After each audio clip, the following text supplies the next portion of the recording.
Pronto. Então vamos dar início a mais uma doutrinária. No momento, agradecer ao Mestre Jesus, que ele permita que nós buscarmos mais aprendizado, fortalecer a nossa caminhada e que possamos trabalhar pelo bem sempre. E assim, nesta noite, Mestre, através da mensagem consoladora, pelo nosso irmão Evaristo Sampaio, sempre colabora com a casa, sejamos sempre firmes nessa caminhada. Que peço, Senhor, pelos nossos irmãos, que o amor seja abençoado e que tenhamos uma noite de paz e harmonia. Sempre que assim seja. Vamos dar início a mais uma doutrinária. Muita paz. Boa noite. Boa noite a todos vocês aí. Tá muito bom. Boa noite. Boa noite. Noite de reflexão sobre algo a respeito do Consolador. Se a gente for fazer uma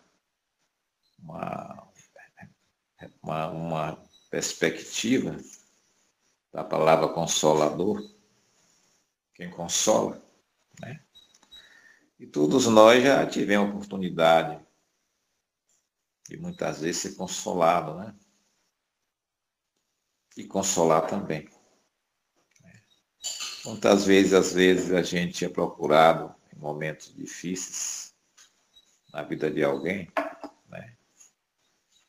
E a gente ouve com atenção, com paciência, a narração do companheiro, que no momento passa, às vezes, por dificuldade, e procura uma palavra amiga, uma palavra de esperança, uma palavra de consolo.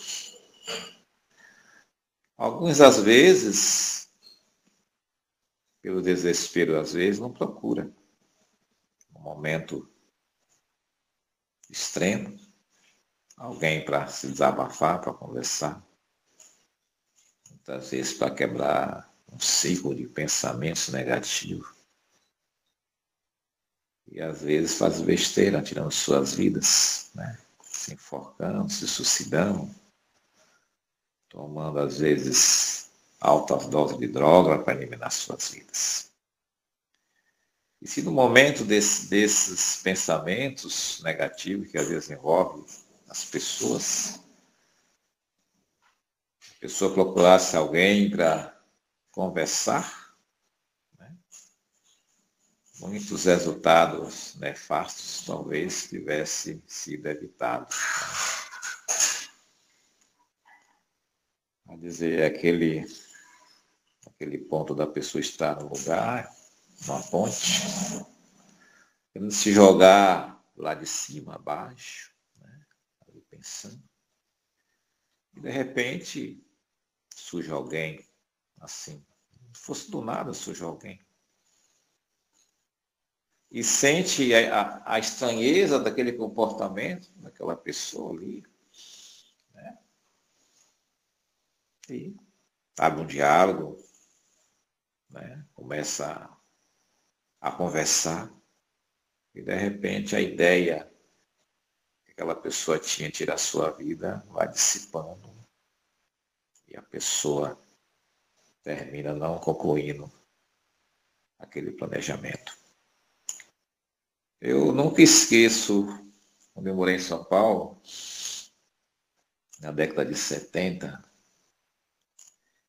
onde eu morava com umas 4 colegas, a comida era 5, um edifício com pano, um edifício que parece um S. Na TV sempre passa aí, ele parece um S. Assim, um S. Fica bem no centro de São Paulo. Chama edifício Copan. Naquela época morava mais de 10 mil pessoas naquele prédio, quase o tamanho de uma cidade pequena, né? E a gente morava no 14º andar. E da minha janela eu via a Consolação.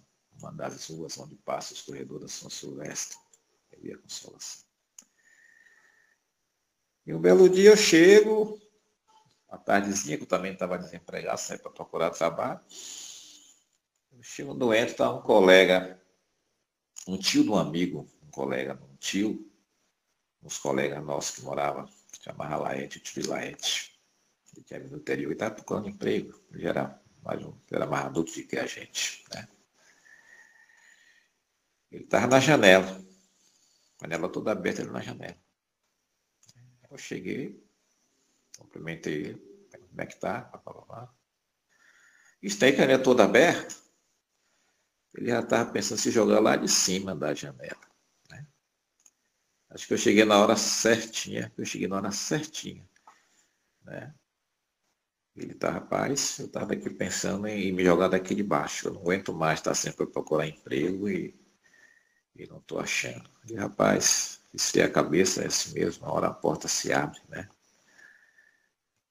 Não é só você que está nesse ramo de procurar emprego, eu também estou procurando emprego, não acho, mas vamos ter esperança, não pode deixar o desespero tomar conta da gente, né? Mas é uma coisa interessante de eu desempregado, ele também desempregado, um sai de manhã para procurar trabalho, né? Ele tira o primeiro dia que eu em casa, mas fez um pouco de arroz, e depois estava lá na janela pensando em se jogar lá de cima, e naquele exato momento eu também vou chegando, mas que a espiritualidade fez com que eu acelerasse a minha chegada para evitar o problema maior, né? Então, todos nós, às vezes, já foi consolado e às vezes já consolou alguém, né? Mas tem os consoladores no plano maior, né? Os consoladores que são as suas ações, as suas palavras são levadas à altura que abrange a intensidade imensa de regiões, né? De regiões. Imaginamos o grego chamado Sócrates, né? Que ensinava na praça pública, nunca escreveu nada, né? E ensinava a juventude ateniense que a vida era eterna, né? Que a morte não existia. Que a finalidade da vida não era só pensar em ter o corpo belo, né? Ser um Apolo, né? Para disputar campeonato, receber aplausos, né? Glórias efêmeras, mas que a vida era muito mais do que isso, né? Existia uma vida paralela além da vida física. Então o velho Sócrates começa a despertar nos jogos atenienses outro lado da vida real. Aqueles jogos muitas vezes nunca tinha parado para pensar, né? E assim sendo, Sócrates foi condenado pelos sofistas, né? Sofistas como se fossem professores remunerados da época, né? E via em Sócrates uma ameaça para a juventude com suas ideias estranhas. E com isso leva Sócrates a julgamento, e Sócrates é obrigado a tomar uma taça de cicuta. Era um veneno fortíssimo, né? E o condenado tomava com as próprias mãos, espontaneamente, como estivesse tomando um vinho, né? E os amigos de Sócrates se reuniram, né, para ver se convencia Sócrates a fugir. E Sócrates não aceitou fugir. Ele falou que não tinha nada motivo para fugir, né? Encarou a morte com a maior naturalidade. Nós sabemos desse cidadão, né, um grande consolador da sua época, que era uma pessoa íntegra, né, uma pessoa boníssima, né? Estava acima da média do cidadão da sua época, né? Sócrates é precursor do cristianismo e também do espiritismo, uma vez que ele pregava a imortalidade da alma e as vidas sucessivas. Então, um grande consolador. E tantos outros que pisaram pela terra, né? A terra sempre tiveram pessoas que consolavam e também era consolado. Né? Aos consoladores que, pela sua abrangência de conhecimento, de vulgaridade, de ações, vai se ficando mais famosos, mais conhecidos. Há outros que agem no anonimato, que ninguém vai falar. Aquele ancião que mora numa cabana e as pessoas ele mexe, vai lá visitar. É a benzendeira, com seus ramos de flores, de folha, benze a pessoa. E a pessoa recupera aquele ânimo, aquele estado de alegria. Né? E assim sendo, a gente observa que a consolação é inerente a cada um de nós. Né? Está em nós. Ter misericórdia, ter compaixão das pessoas. E há quem diga que em todo o universo, o ser humano é o único que tem emoção. É o único ser humano que chora. Por mais perverso que seja o homem, ele chora algumas vezes por alguma coisa. Né? Mas Jesus, dentre todos esses consoladores que a humanidade conheceu, Zoroastro, Lao Tse, Confúcio, Siddhartha Gautama, o Buda, um grande príncipe, né? E o pai criou com tanto carinho, cessando ele de ter contato com a pobreza, a massa.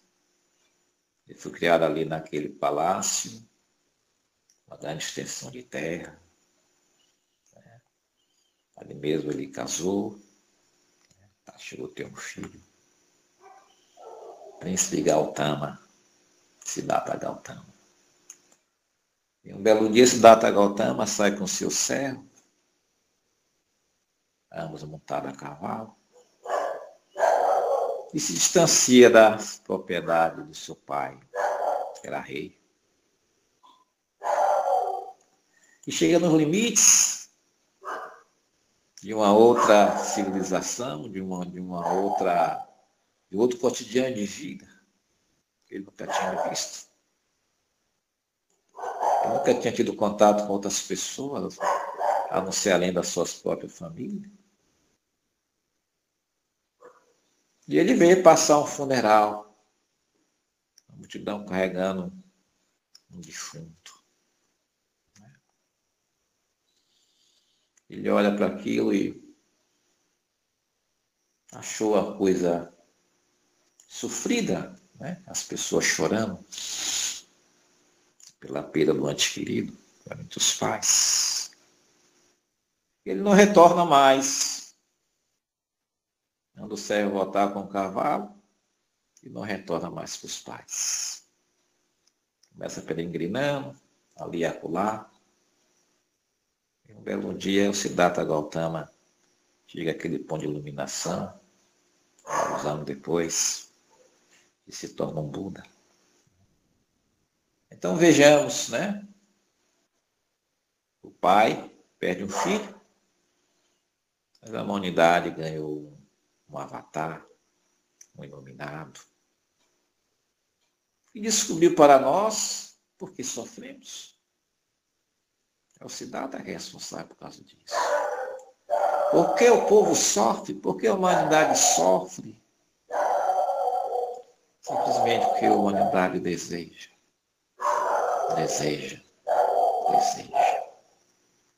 E às vezes deseja coisas irreais.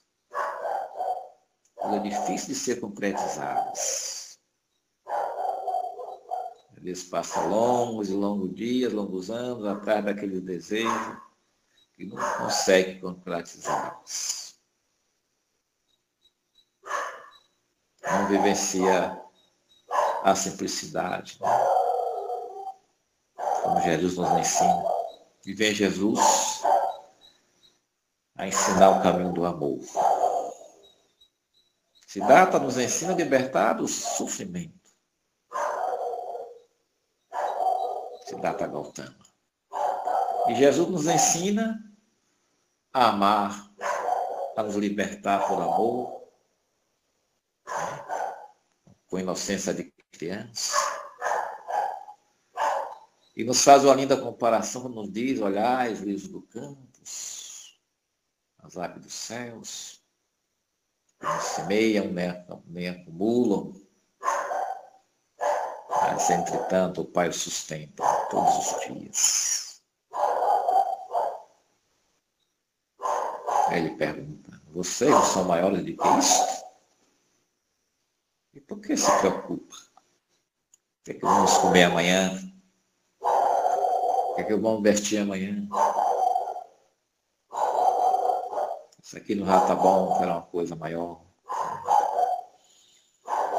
Sempre olhando, muitas vezes o corpo tem de mais intensidade, né? Então, Jesus vem finalizar, vem fechar com chave de ouro essa pleiade de consoladores pisaram pela terra, em todos os campos. Nos campos filosóficos, nos campos transcendentais, né, na vida do espírito. Ele veio fechar com chave de ouro os seus enviados, né? E quando ele estava prestes até aquele fim de sacrifício que todos nós conhecemos, ele percebe que os seus discípulos, os apóstolos, estavam tristes. Ele anunciava constantemente a sua volta, a sua partida, que seria desrespeitado, que ia levar bofetadas, seria humilhado, zombado e levado ao sacrifício da morte. Mas o discípulo ouvia isso e às vezes não acreditava. Como esse ser, que é um superstar com seus poderes, não sei que caminha sobre as águas, não sei que restitui a pele de um leproso, que restaura a vista de cegos, como dá cegueira material, como dá cegueira espiritual, que faz paralítico andar, faz centenas de pessoas voltar para os seus lares mais confortáveis, mais confiantes, mais livre dos apegos e com esperança de dias melhores aqui na Terra e num lugar além extrafísica. Então vejamos. Ele aí fala que aqui está no Evangelho.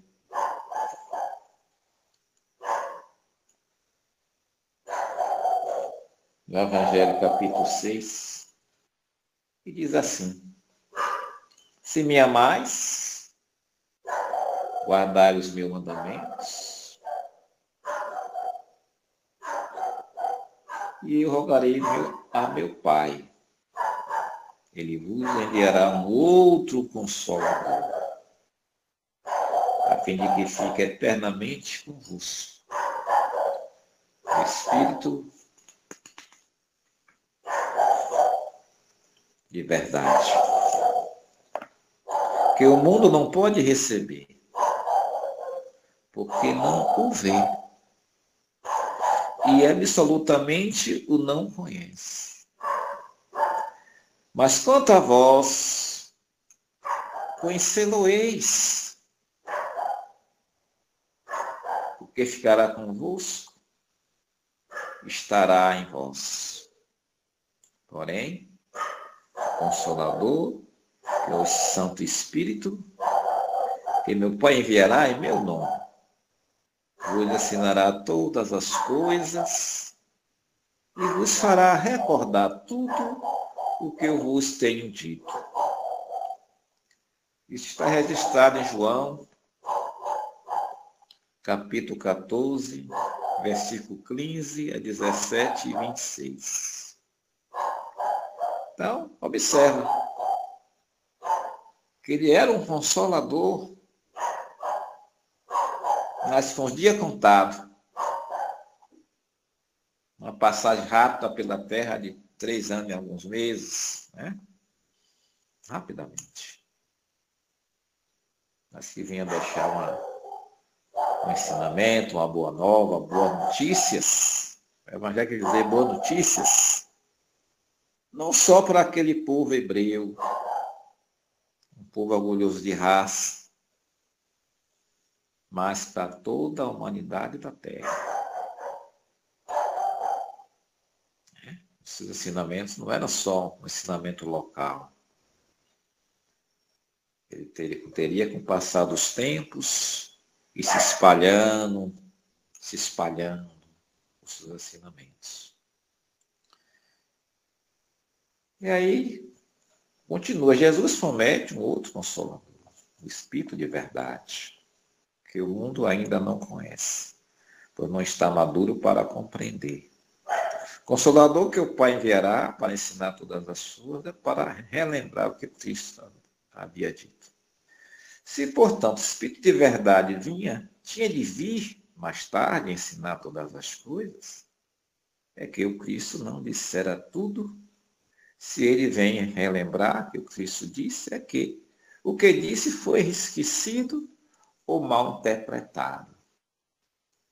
Quando aquele doutor da lei, chamado Nicodemos, todos nós conhecemos, era um dos simpatizantes de Jesus. Nicodemos e José de Arimateia foi 2 espíritos que vieram na mesma época de Jesus, um pouco antes, que ele era mais velho que Jesus, mas vieram para realmente dar testemunho da veracidade daquele ser. Ambos eram doutores da lei, faziam parte daqueles 70 ações do Sinédrio. E ele procura Jesus na escalada da noite, que todos nós conhecemos a história, na casa de um amigo comum ou 2, para conversar com Jesus. Ele não queria se expor à luz do dia, não queria colocar a sua carreira de doutor da lei em risco. Era grande privilégio ser um doutor da lei.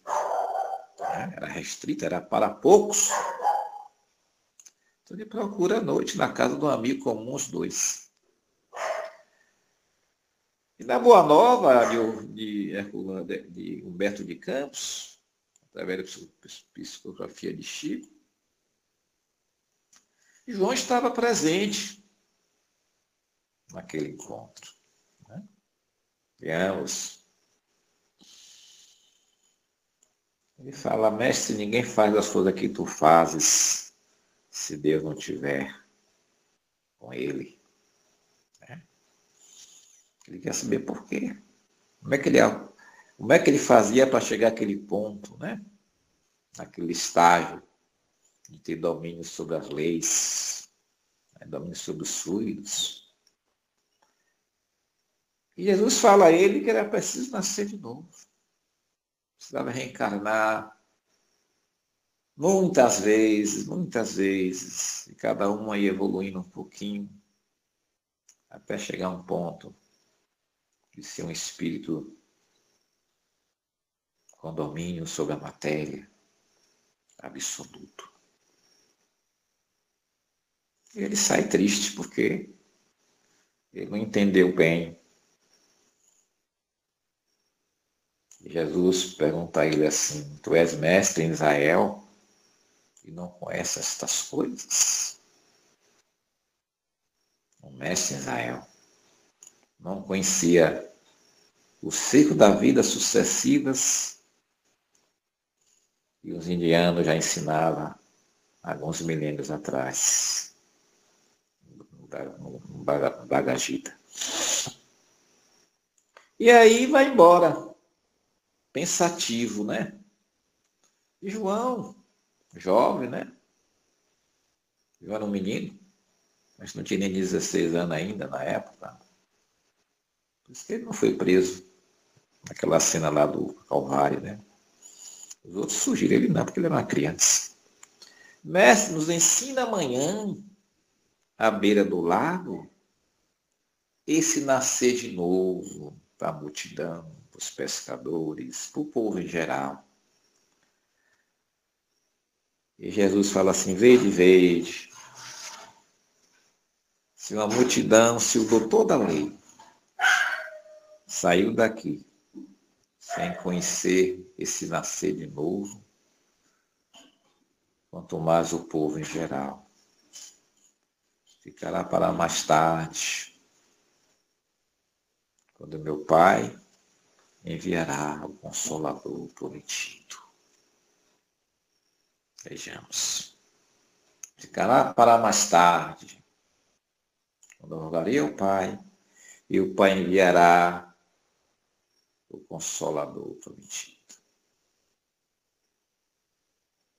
Vejamos, meus irmãos. Isso passa 18 séculos para acontecer isso. 18 séculos. Quantas águas rolaram nesses 18 séculos? Quantas águas rolaram? Quanto sangue foi derramado dos cristãos perseguidos, né? Por ensinar a boa nova do Nazareno. E depois Roma faz a fusão com o cristianismo, né? Eleva Jesus a Deus, descarta Jeová do povo hebreu e cria a Trindade, Pai, Filho e Espírito Santo, no concílio de Nicéia, e adota o cristianismo como a religião oficial de Roma. E na Inquisição passa também a matar em nome da religião. Pessoas que ouviam vozes, tinham visões, né? Era tida como demoniadas. E para purificar, tinha que ser queimada. Joana d'Arc foi uma das vítimas. Vai dizer, uma doutrina simples, que pregava o amor, pregava o perdão, pregava a fraternidade. De repente, ela agora é a poderosa Igreja Apostólica Romana e não obedece esses preceitos ensinados por Jesus. Então, quantas pessoas foram mortas na Inquisição da Igreja Católica? Quantos lares foram destruídos por ter uma pessoa que tinha mediunidade, que sempre teve na face da terra, sempre existiu mediunidade. Não é da agora. Além deles levar a pessoa à fogueira, a própria família da pessoa também perdia tudo, que eles tomavam tudo, os bens.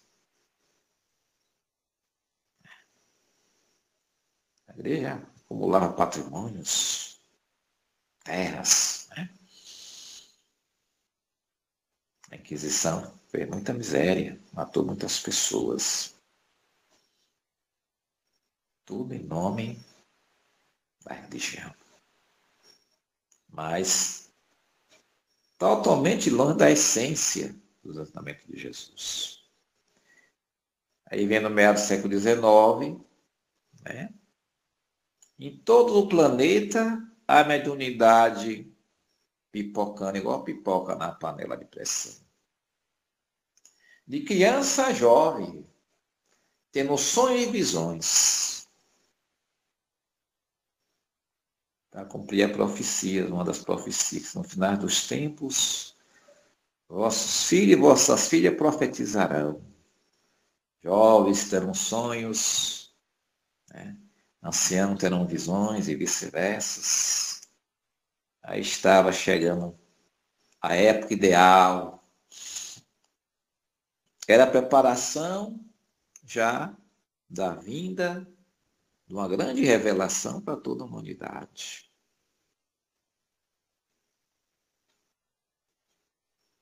Aí vem aqui, o Espiritismo vem na época predita. Cumpriu a promessa do Cristo. Preside ao seu advento o Espírito de verdade. Ele chama os homens à observância da lei. Ensina todas as coisas, fazendo compreender o que Jesus só disse por parábolas. Advertiu Jesus. Ouçam os que têm ouvidos para ouvir. Eu sempre dizia isso. Ouçam os que têm ouvido para ouvir. O Espiritismo vem abrir os olhos e os ouvidos.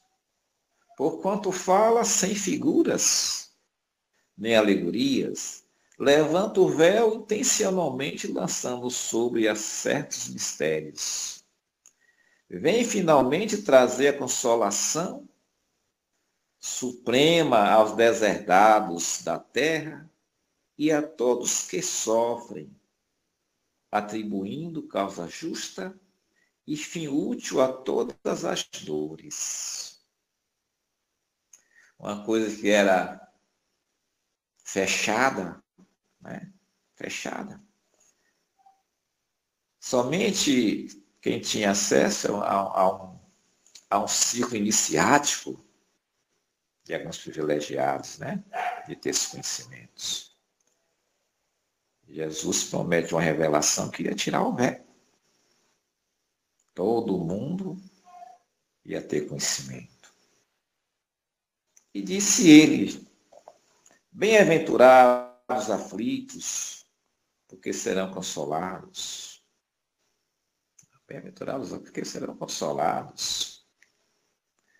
Mas como alguém sentisse ditoso por sofrer, se não sabe por que sofre? Se eu sofro, não sei por que sofro.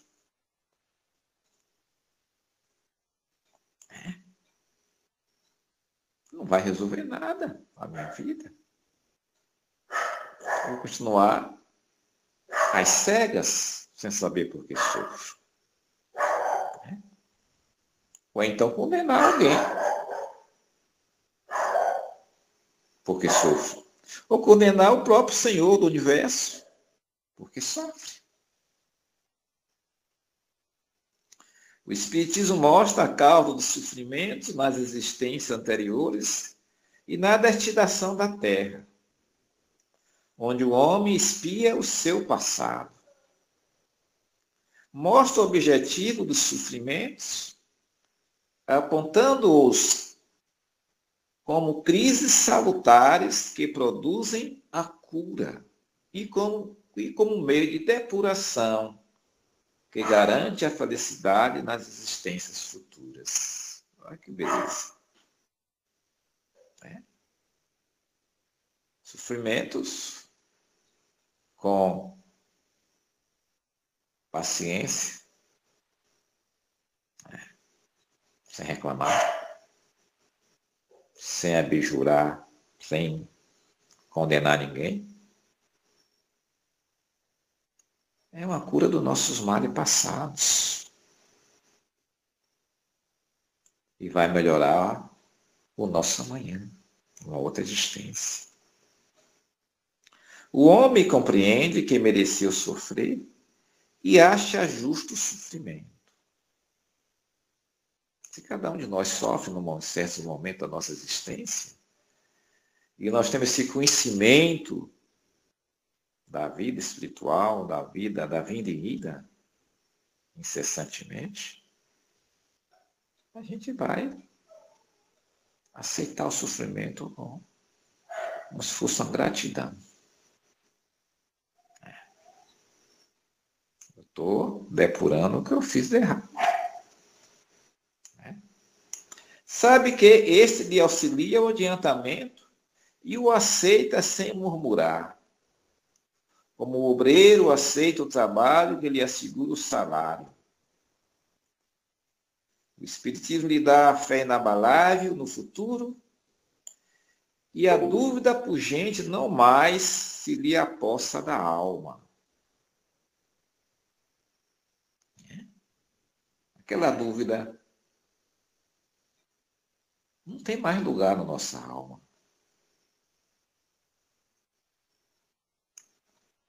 Aquele medo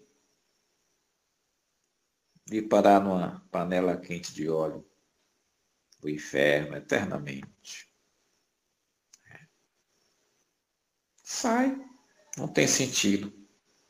É coisa infantil de criança. Queridos, insiste ainda em temar que vai acontecer isso. Né? Coisas infantis, de raciocínio infantis. A grandeza da vida é muito mais que um julgamento, né, dessa maneira. Dando-lhe a ver do alto as coisas, a importância das vicissitudes terrenas some-se no vaso, no vasto e esplêndido horizonte que ele o faz descortinar. E a perspectiva da felicidade que o espera dá a paciência, a resignação e a coragem de ir até o termo do caminho. Assim, o Espiritismo realiza o que Jesus disse do Consolador prometido. Conhecimento das coisas, fazendo que o homem saiba de onde vem, para onde vai e por que está na terra, atrai para os verdadeiros princípios da lei de Deus e consola pela fé e pela esperança. Então vejamos. Ele garantiu. E a sua promessa se cumpre. Quando na terra a mediunidade pipoca em todos os continentes. E aí surge na França, que era a cidade das luzes, né? Era a cidade das luzes da época. Na França. Todos os países mandavam seus jovens ir para a França estudar.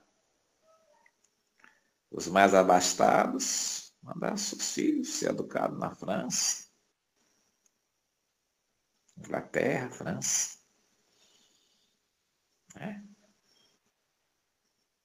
Mahatma Gandhi fez advocacia na Inglaterra. Se formou advogado na Inglaterra. Mahatma Gandhi. E a França da Cidade Luz. vários filósofos, matemáticos e outras áreas. Então,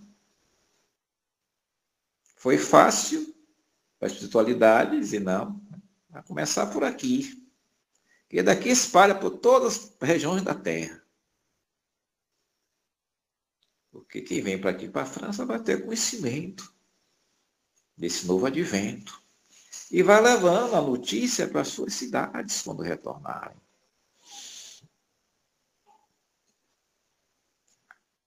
É assim que no meado de 1857, né, aparece no cenário o Livro dos Espíritos, codificado por Hipólito Leão de Rival, pseudônimo de Allan Kardec. E a partir daí, esses livros se espalham por todos os continentes, em parar também no Brasil. Chega na Assembleia dos Deputados no Rio, na época da coroa ainda, do Império. E vai parar na mão de Bezerra de Menezes, que era deputado. Era médico e deputado. Onde ele ganha um exemplar do Livro dos Espíritos. Grande Bezerra de Menezes. E quando ele lê o livro, ele fala que ele se sente assim à vontade, como já conhecesse aqueles ensinamentos. Não era novidade para ele. Olha que interessante.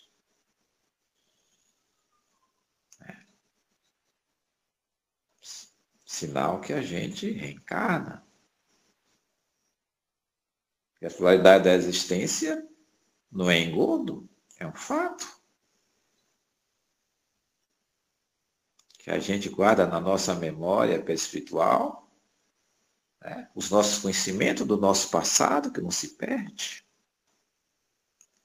E quando a gente tem a oportunidade de burilar isto, certas coisas se nos tornam familiar.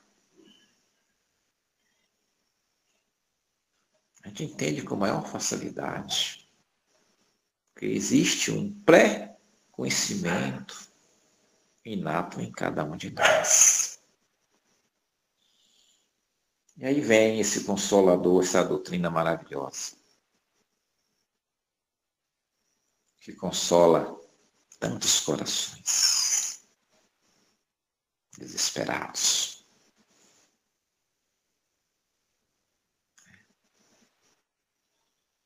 Quantos corações Chico Xavier não consolou? Divaldo. Esses são os maiores. Né? São os maiores. Mas tem aqueles que vivem no anonimato, não são conhecidos. A mídia não conhece. Só o vizinho conhece. Vira e mexe, alguém bate na sua porta para pedir um conselho, pedir uma orientação, né? Pedir uma ajuda. E sai de lá, da casa dessa pessoa, mais aliviada, mais leve, mais centrada nas coisas positivas, esperançosa, que tem alguém que se preocupa com ele ou com ela, que a vida tem que ser tocada. E assim a vida continua. Com certeza. Muitos de nós já consolamos algumas pessoas, mesmo sem perceber. E também já fomos consolados. Né? Aquela pessoa que a gente tem abertura de falar, de contar as coisas, que às vezes está nos aperreando. Há quem diga que para amigos não existe segredo. Quando duas pessoas é amiga, não há segredo. Né? Você pode estar afastado dessa pessoa muito tempo. Mas quando se encontra, é como o espaço que levou sem se falar não existisse. É uma coisa formidável isso. É afinidade, né? De espírito.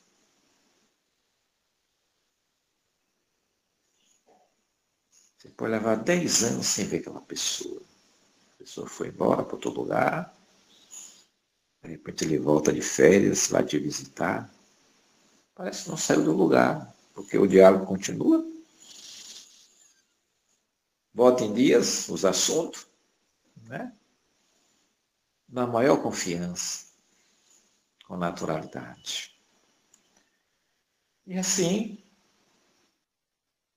o Consolador veio à Terra em 1857, um corpo de doutrina,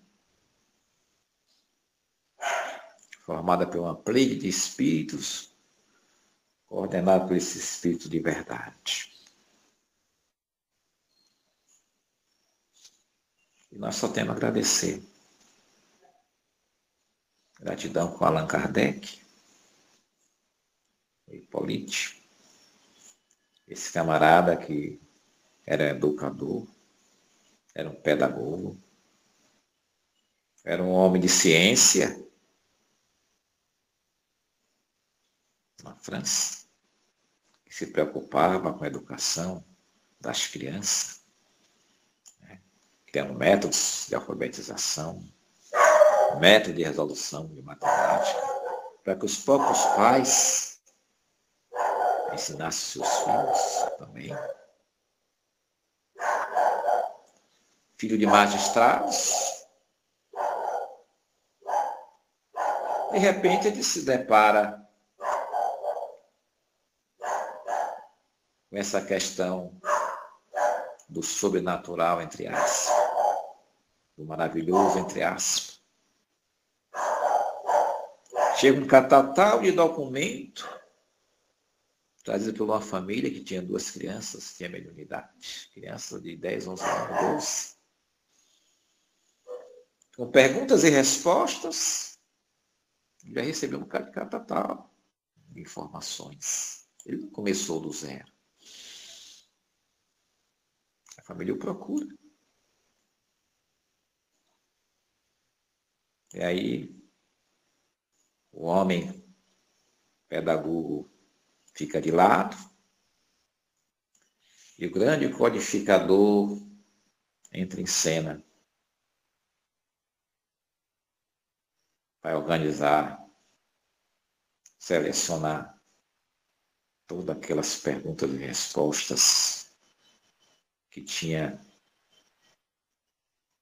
notoriedade de conceito verdadeiro. É só gratidão para esse espírito que teve a coragem de entrar no campo sem ter conhecimento, né? Um campo novo. Os cientistas geralmente se retraem, né?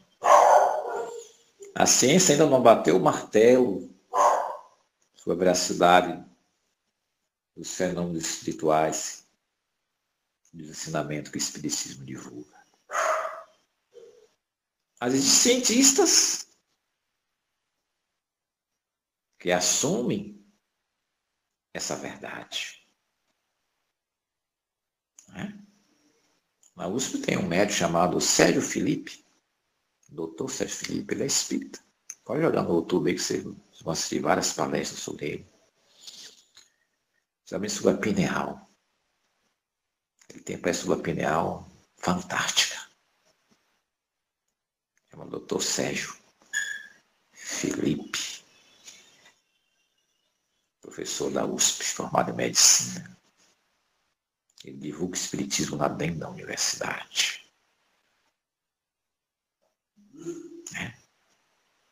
Mas a ciência ainda, porque a ciência só dá crédito àquilo que ela pode pegar, examinar, pesar. Ver o efeito em laboratório. Ela não vê o átomo, mas sabe que existe o átomo. Quer dizer, efeito no laboratório.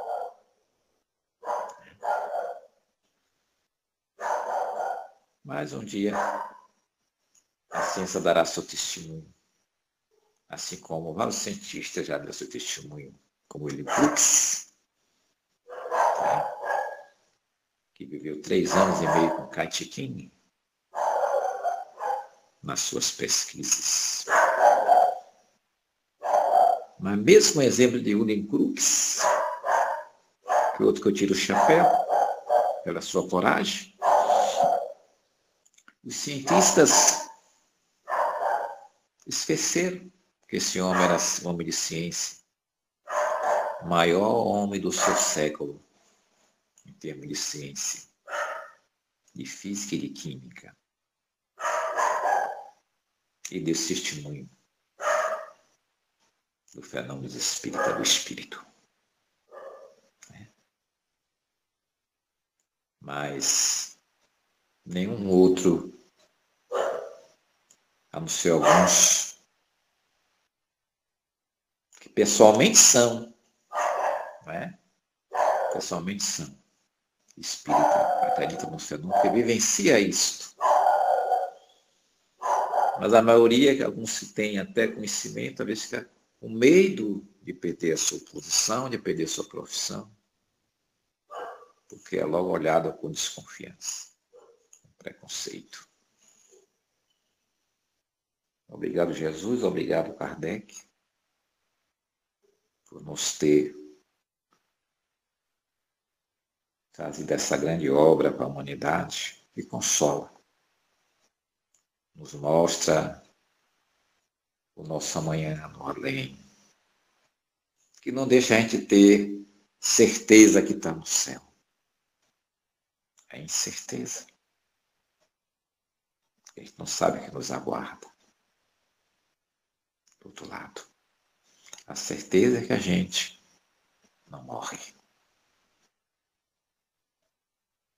A certeza é que a gente vai partir, vai deixar o corpinho aqui e vai voltar para o plano extrafísico, como espírito, como centelha divina. Agora, se a gente vai estar no lugar céu ou inferno, sofrimento ou felicidade, tudo vai depender das nossas obras. Cada qual segundo as suas obras. Ele sempre faz a gente sermos espíritas, não quer dizer que a gente vai chegar lá em cima e vai encontrar só felicidade. Às vezes não. Há um espaço, um hospital, só para receber os espíritas. Que às vezes chega lá em maus lençóis. Em maus lençóis. Né? Então, meus irmãos, muita paz. Está morado 21 horas, já passei do limite. Obrigado pela oportunidade, mais uma vez. Um abraço para todos e muita paz. Jesus em nossos corações, hoje e sempre.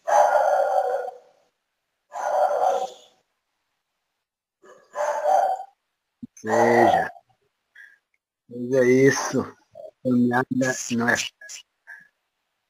essa longa caminhada onde a gente vai aprendendo pouco a pouco, de encarnação a reencarnação.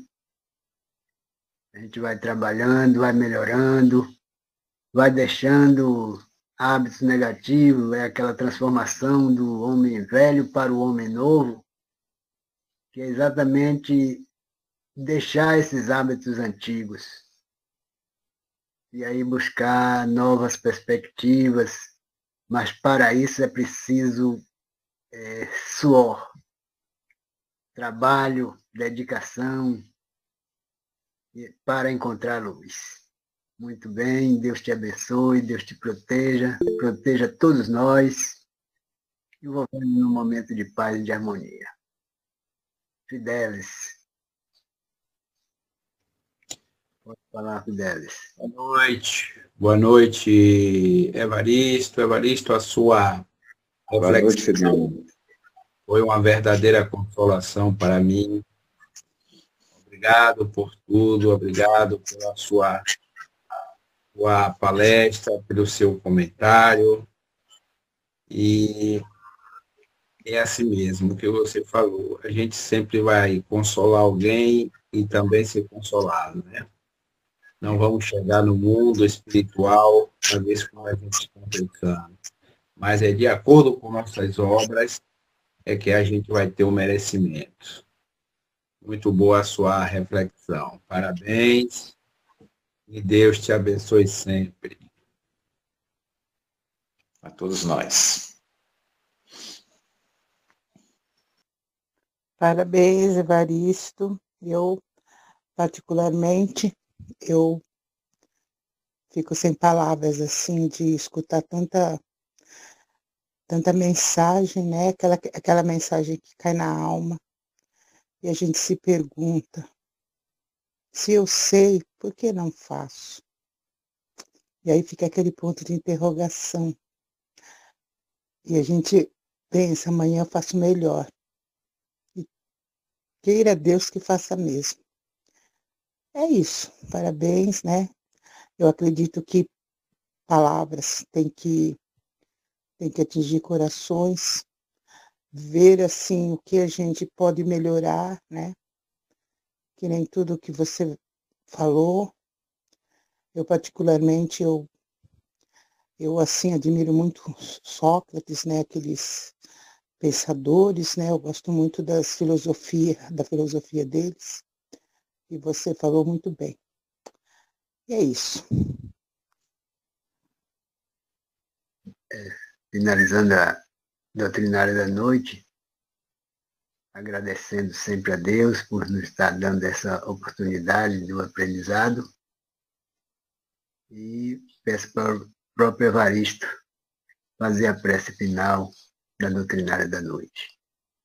Muita paz, Deus abençoe a todos. Agradecer a vocês, né? Atenção, carinho, né?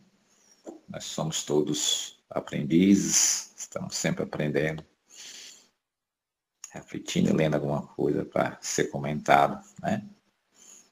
É só gratidão com a presença de vocês e agradeço muito. E agradecer ao Ser Supremo pela vida, né? Estamos aqui respirando nesse momento, comentando uma parte do Evangelho trazida por Jesus, trazida pelos bons amigos espirituais.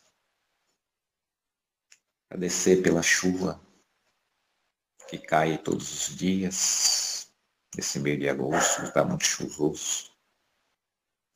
Com certeza vem a fartura mais pela frente. Agradecer pela água que ingerimos. Se não fosse a água, o que seria de nós? Com a nossa higiene, que cozinha a nossa alimentação, né?